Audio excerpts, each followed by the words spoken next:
welcome to another video. I'm gonna do a little thumbnail real quick.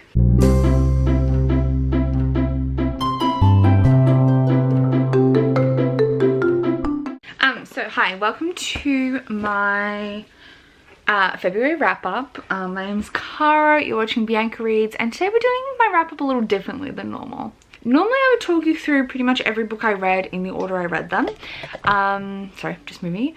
But today, because I read basically a lot of romance this month, and I talked about every single one of those in a vlog.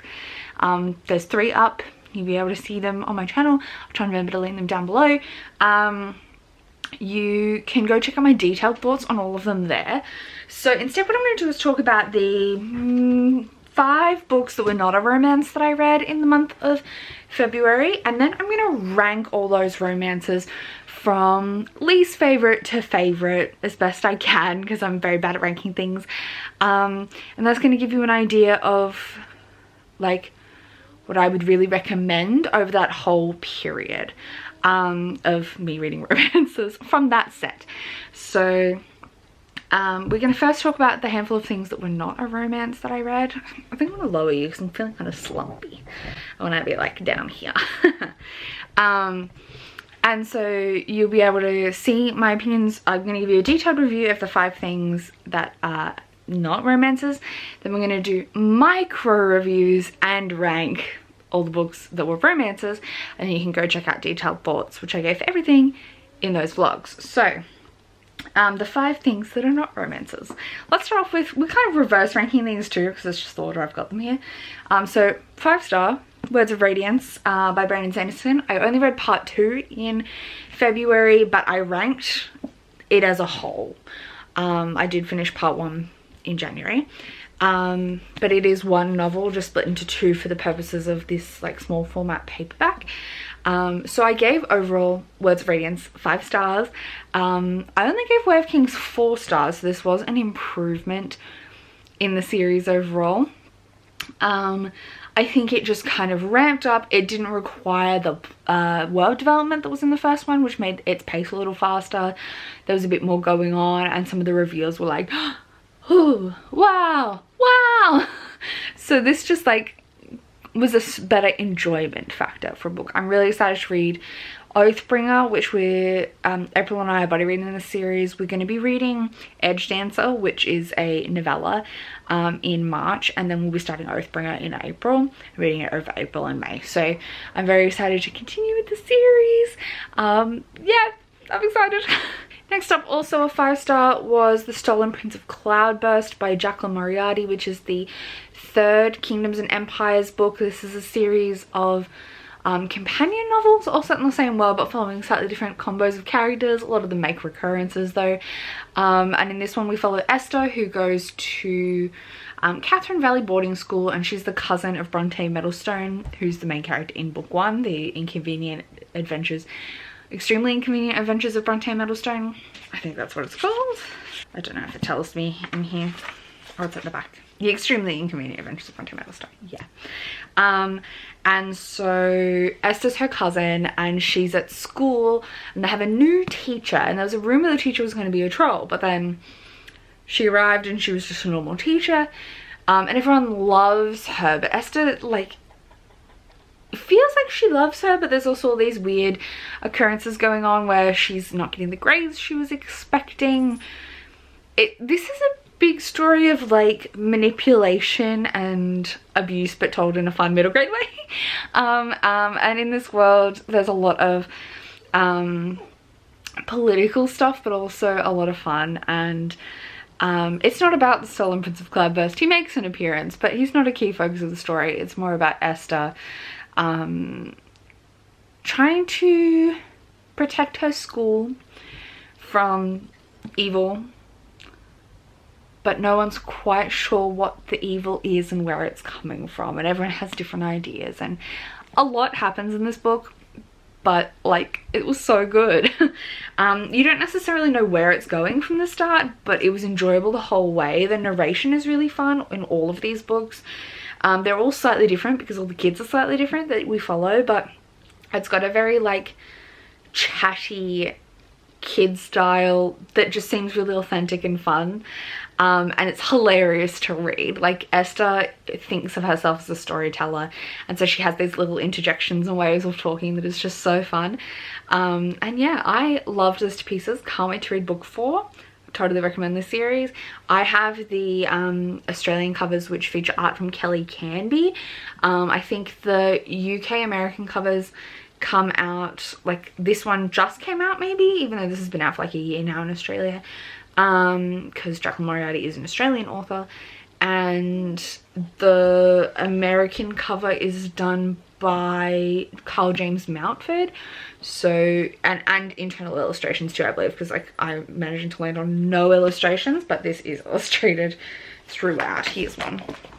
Yeah, so it is illustrated by Carl James Mountford, the other covers, I think, and the whole way through, but this is by Kelly Canby.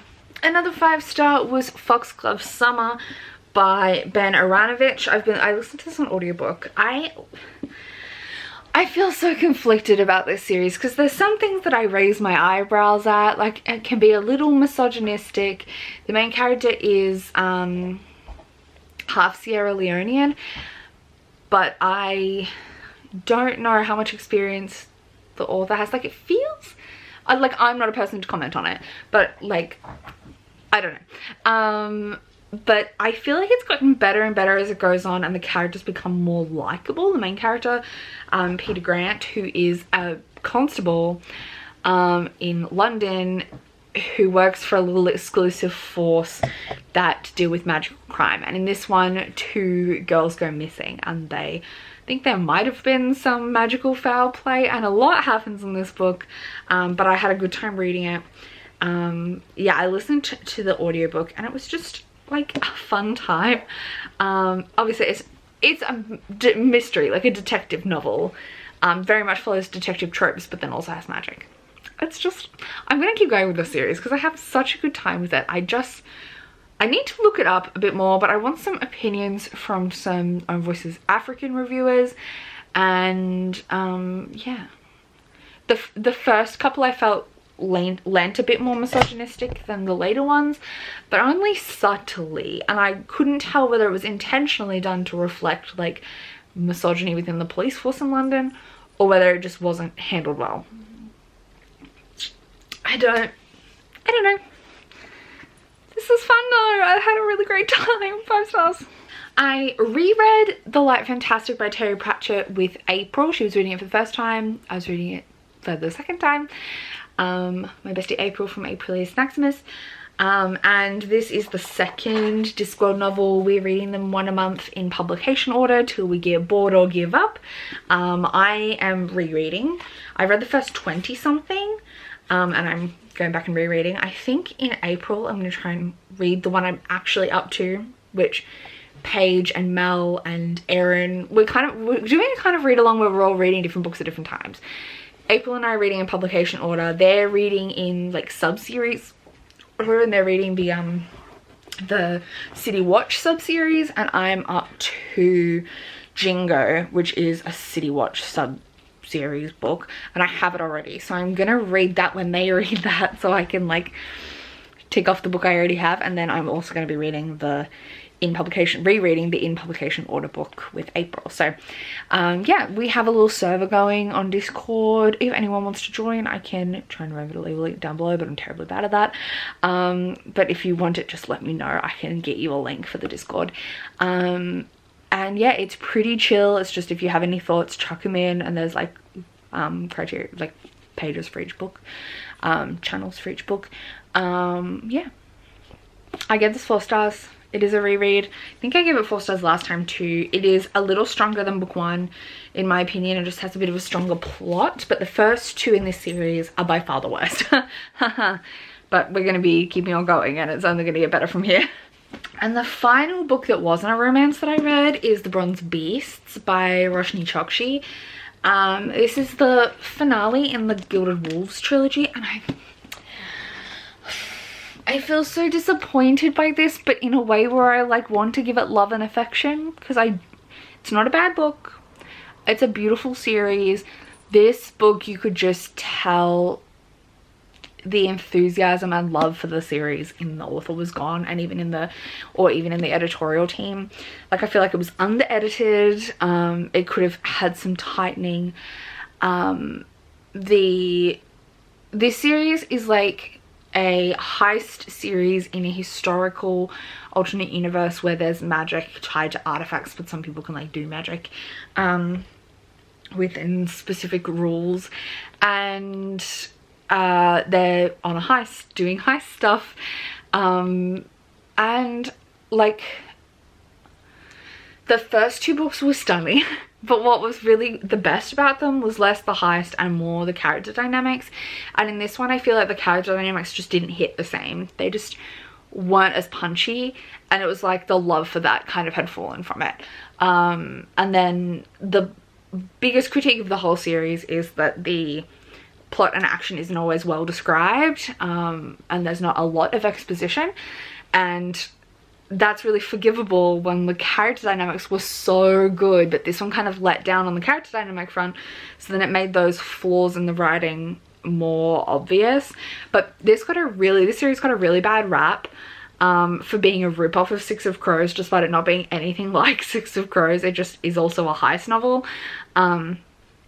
It has totally different like styles to Six of Crows. It's not trying to do the same thing, the series, and because of that, like, publishing basically dropped the series. It got like no promo. They were like year-long delays. Like, the second book got delayed a long time. I don't know how much that was like on behalf of Roshni Chokshi and how much was the publishing, but it seemed to be more on the publishing side. And they just really, the publishers stopped backing the series, and it feels like that then caused Roshni to lose love for the series.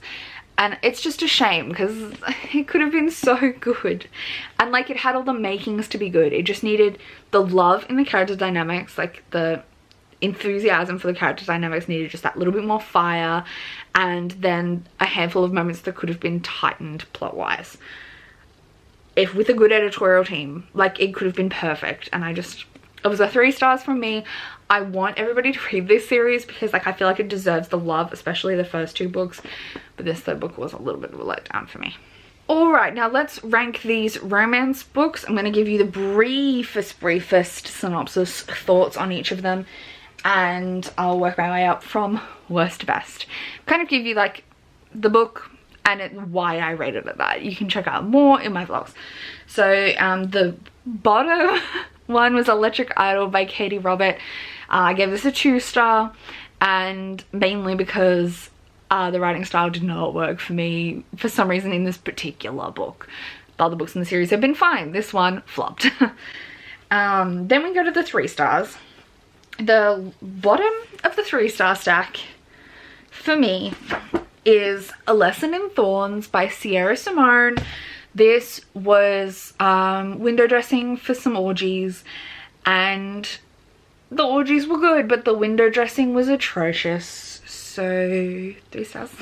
Then I read The Hating Game. Then next above that is The Hating Game by Sally Thorne. Didn't like the narrator or the narration style on the audiobook, and the characters were dumb. So dumb. Then we have Pink Slip by Katrina Jackson. I actually really enjoyed this overall, but it was lacking some technical stuff, especially around the writing, that I like needed more scenes and more bulk to feel the drive through the story. Then we have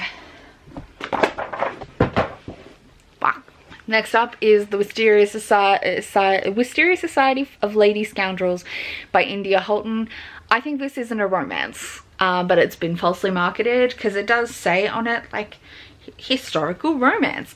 I don't think it's a romance. It has a romantic element, but it's a comedy historical. They just happen to have a romance thrown in to kind of genre it. It doesn't feel right for the genre, in my opinion, but it was a fun time. I think I still might read the sequel.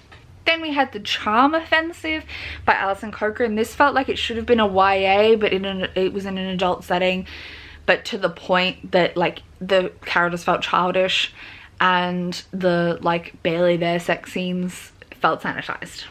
But overall I liked the characters. like, it was kind of fun. Then we have The Worst Best Man, which I'm putting at the top of the 3s because I think I gave it a 3 stars, but in the context of everything else, I think it's actually a 4 star. This was fine, but I thought it was lacking some things in the plot. But it was much like, everything was good except I wanted more from certain elements, and I think in the context of everything else it would have been a 4. But I don't retrograde my ratings ever. Alright, into the 4 stars. Bottom of the 4 stars we have Get It Right by Skye Killeen. This is a really short sapphic book. It was just too short for me. I feel like I didn't have enough time to generate much more, and so it kind of was really good while I was reading it, and then it didn't stick with me. But I'm very excited to continue that series. Then we have You and Me on Vacation by Emily Henry. This was fun, but it lent on the chicklet side than the smutty side, and it just didn't stick with me very well. It was a slow burn. Then we have The XX by Erin Sterling. This was just lacking some momentum and things. It was fun, but it didn't evoke strong emotion in me. Then we have, next up is A Princess in Theory. We're still in 4 stars. A Princess in Theory by Alyssa Cole. This was like theoretically good, but not for me. Something about the like hidden identity romance, it didn't, royal romance, it didn't work. I just wasn't a fan, but I would continue the series for the dynamics. Then we have It Happened One Summer by Tessa Bailey. Fun. I liked the character dynamics, but some of the writing, especially in the smut, was super cringe. What was the one that I specifically... Oh, she described his penis, or the head of his penis in particular, as a mushroom helmet. Oh, not a mushroom helmet, a velvet helmet, which made me think of a mushroom, which is why we got mushroom. Velvet helmet. It just took me out of the story so badly that they just, like, it didn't warrant any higher on this ranking. Then we had Desperate Measures by Katie Robert, proving that Electric Idol was a fluke. This is the first in the Wicked Villain series. It's a Jafar Jasmine dynamic.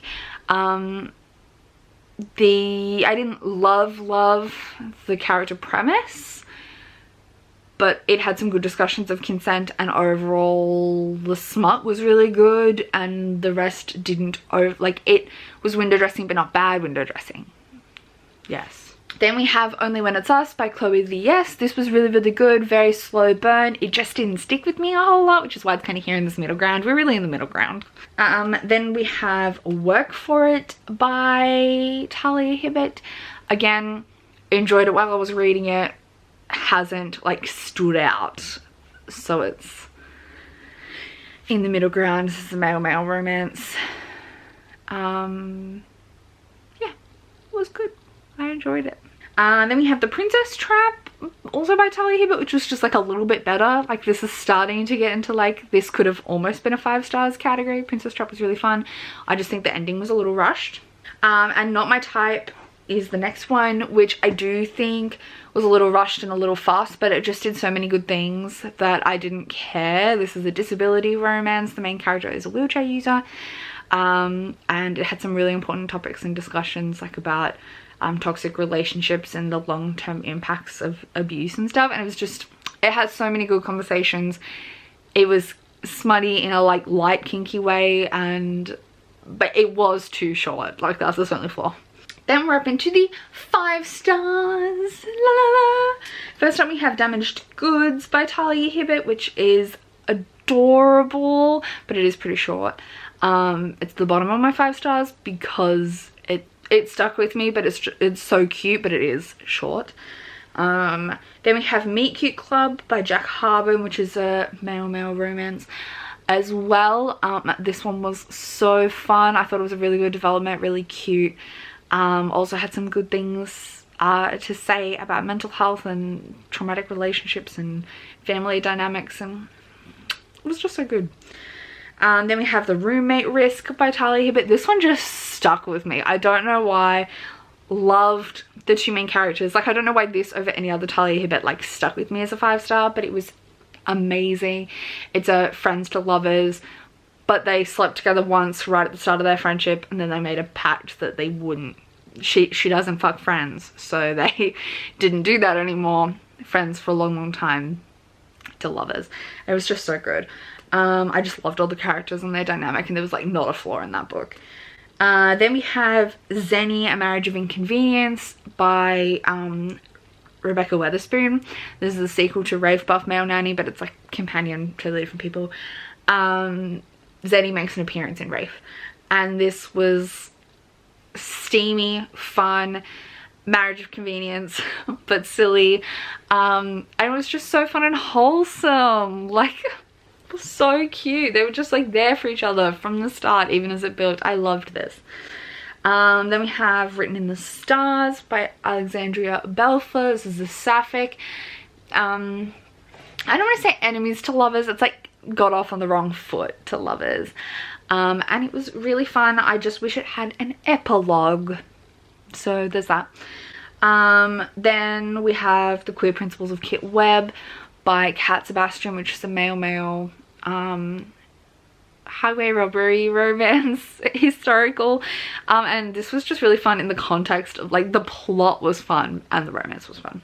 Then the next two books, number 3 and 2 on the list, are by the same author, which is Alexis Hall. We have Boyfriend Material coming in at number 3. This is a male romance, a dating for convenience, fake dating trope, really wholesome and sweet but funny. Alexis Hall is so funny, which is why number 2 is Rosaline Palmer Takes the Cake, which it was a real hard pick between 2 and 1. This could be number 1. It's number 2 and 1 are basically tied. Rosaline Palmer Takes the Cake is a Great British Bake Off inspired, like riffed off romance between fellow bakers, and it was just so funny. It's definitely more on the chick lit side. It's a lot more about like dynamics and plot, but it was just so funny and so fun. I loved it. And coming in at number 1, though obviously kind of tied with Rosaline Palmer, is Delilah Green Doesn't Care by Ashley Herring Blake. This one is probably the better romance, but Rosaline Palmer was so funny that it was a better reading experience. This is kind of why they're tied. Delilah Green is a sapphic romance between a single mum and her best friend's stepsister, stepsister. And it's like secret lovers, grumpy sunshine. So good. There was so much plot. It was so like the chemistry between them was so natural. There's also like a wedding plot. It's the sister's wedding, but everyone can tell that the fiance is a douche, and they're all like trying to support her to get rid of him, but she's not really listening, and like it was just such a good plot. What is on my shirt? I don't even know. I am wearing my The Book Was Better shirt, but I don't know what this is. I don't know what's going on right. A slug trail? I don't know. This was just so good, guys. Delilah Green was so good. It was a blazing 5 stars. I would 100% recommend it, and I can't wait to read Astrid Parker Doesn't Fail, which is the sisters' story. What was that text? It's an ad. The sisters' romance, and I think it's also meant to be sci-fi. I'm so excited. Honestly, what a month of romance. These were so fun. Overall, I had a good time. I wanted to read more than this, but there were a few slow, busy, like I was busy in other parts of my life, so it kind of slowed down a bit. But I will be trying to incorporate more romance into my monthly TBRs, because I always sleep on it. Like, I know I like romance. I'm not like a romance obsessed, romance only reader, but like I like reading romance and they generally tend to do well, but I just don't pick them up very often. So I've got a whole list. I'm going to try and slot them in more regularly. We'll see how that goes. But anyway, that's my wrap up. You should check out those vlogs if you want to see detailed thoughts, including plot summaries, my reading experience, and I also went ahead and like gave them different rating scales, like dateability, cute, spice, all those kinds of things. You can see those in the vlogs, so please do go check them out if you're interested in reading or listening to me talk about romance books. Thank you so much for watching, and I'll see you soon in another video. Bye!